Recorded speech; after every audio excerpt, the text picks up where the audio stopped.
સ્વાગત છે આપણે યુટ્યુબ ચેનલ ગુજરાત કેરિયર એલર્ટમાં। આજે આપણે જોઈશું સીતારામ જિંદાલ ફાઉન્ડેશન શિષ્યવૃત્તિ યોજના 2026। હજી સુધી આપણે યુટ્યુબ ચેનલના વિદ્યાર્થી મિત્રો સબસ્ક્રાઇબ ન કરી હોય તો સબસ્ક્રાઇબ કરી લેવા વિનંતી, જેથી નવી માહિતી તમને પહેલાં મળે।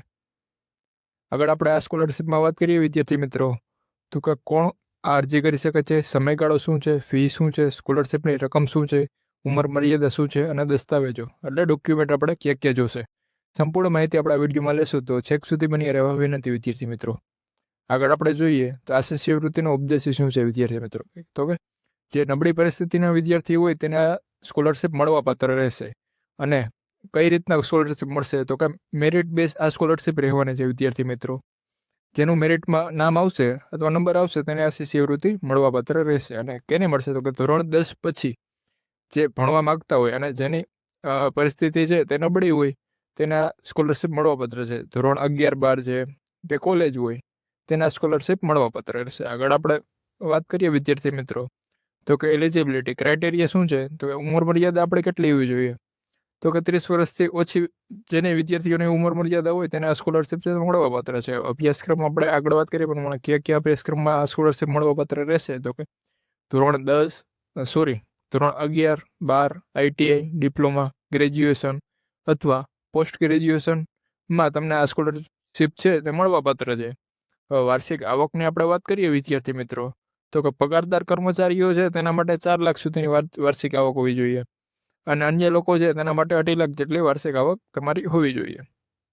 હવે કોણ આ સ્કોલરશિપ ભરી નહીં શકે એ વાત કરીએ, તો કે અંતિમ વર્ષના વિદ્યાર્થીઓ છે તે આ સ્કોલરશિપ ભરી નહીં શકે। કોલેજના જે છેલ્લા વર્ષના અથવા છેલ્લા સેમમાં વિદ્યાર્થીઓ છે તે આ સ્કોલરશિપનો લાભ નહીં લઈ શકે વિદ્યાર્થી મિત્રો, ખાસ ધ્યાન રાખવું આ પોઈન્ટનો।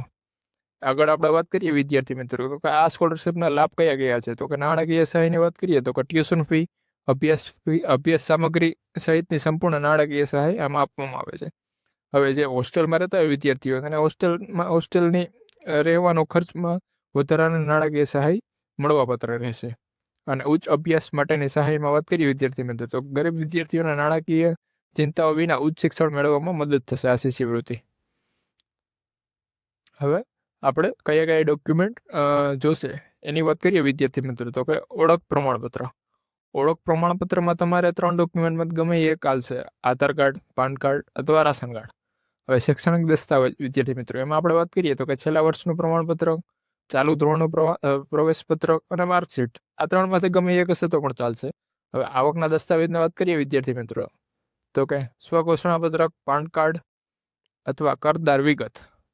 અને બેંક વિગતની વાત કરીએ વિદ્યાર્થી મિત્રો, તો કે bank account number, IFSC code અને પાસબુક કોપી, આટલા દસ્તાવેજો તમારે ખૂબ જ જરૂરી છે આ સ્કોલરશિપ મેળવવા માટે, ફોર્મ ભરવા માટે।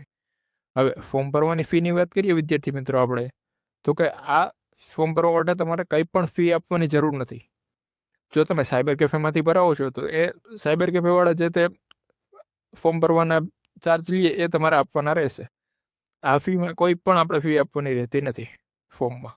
હવે ફોર્મ ભરવાનો સમયગાળાની વાત કરીએ વિદ્યાર્થી મિત્રો, તો કે આ જે વેબસાઇટ છે તે ચાલુ જ રહેવાની છે, સતત ખુલ્લી જ હોય છે।